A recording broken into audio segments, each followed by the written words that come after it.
salam dan bahagia. Assalamualaikum warahmatullahi wabarakatuh.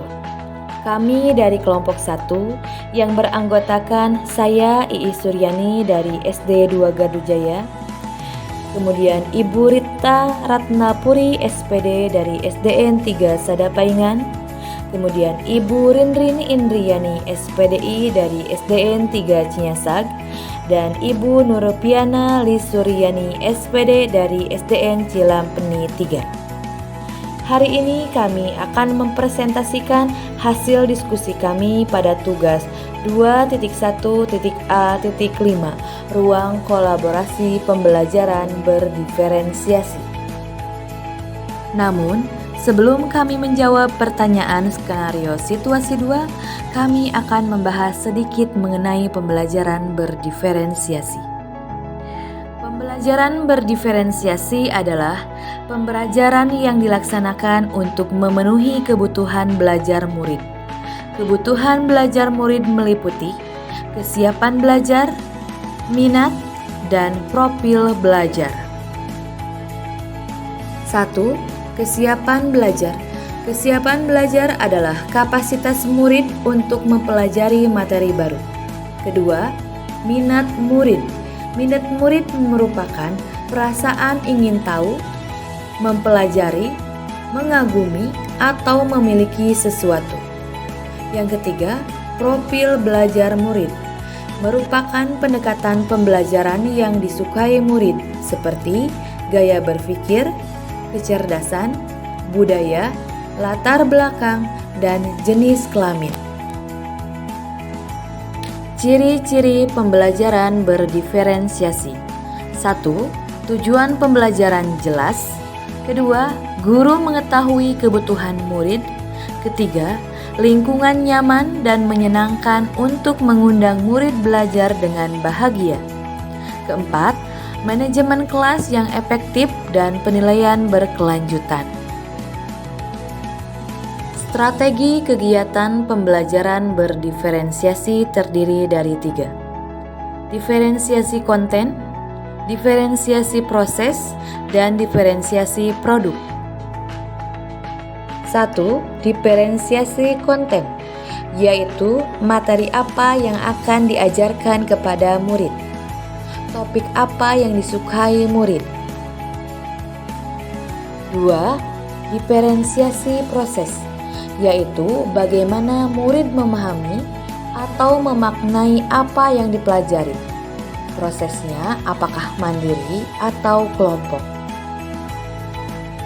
3. Diferensiasi produk, yaitu pembelajaran dapat dilakukan dengan memberi pilihan atau kebebasan pada murid bagaimana mereka mengekspresikan hasil pembelajaran yang telah mereka lakukan, baik berupa teks, infografis, audio, maupun audio visual. Penilaian pembelajaran berdiferensiasi. 1.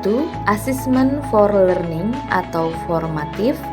Penilaian yang dilakukan selama proses pembelajaran berlangsung digunakan sebagai refleksi proses KBM.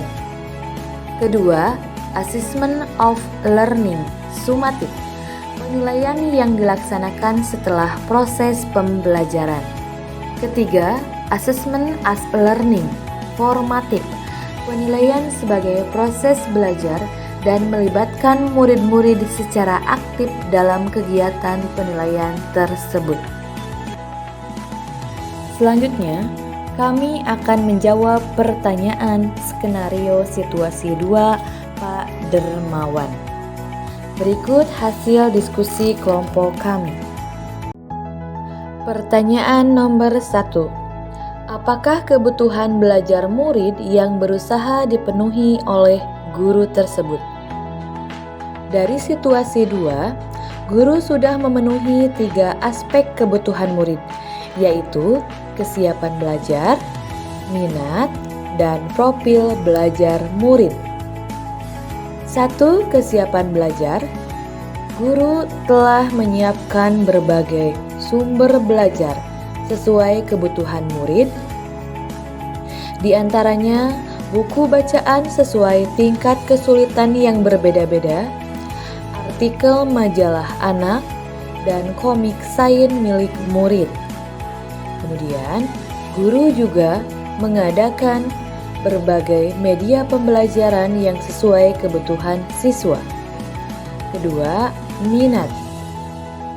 Guru membuat kartu pertanyaan, konstruksi pemahaman. 3. Profil belajar.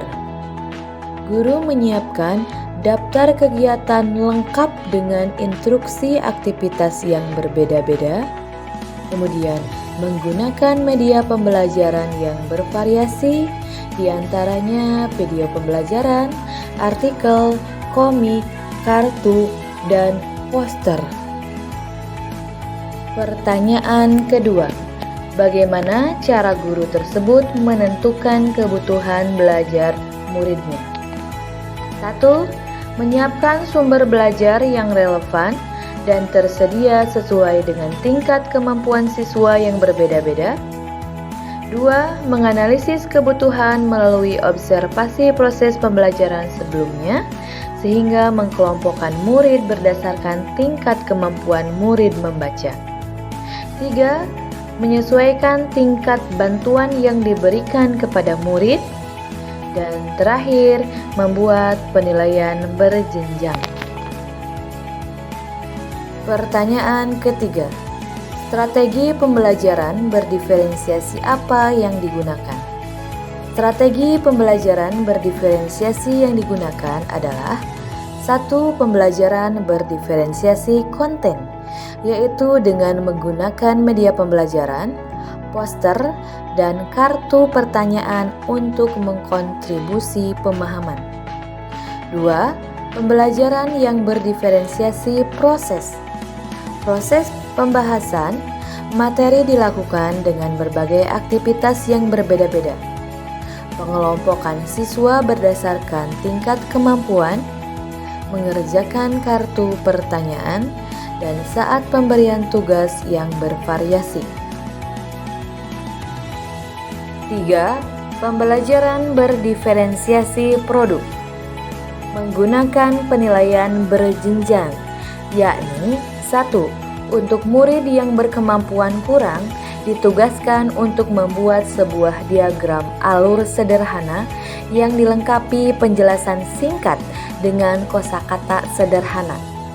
Kedua, untuk murid kemampuan sedang, ditugaskan membuat cerita narasi alur pencernaan dengan kosakata yang lebih bervariasi.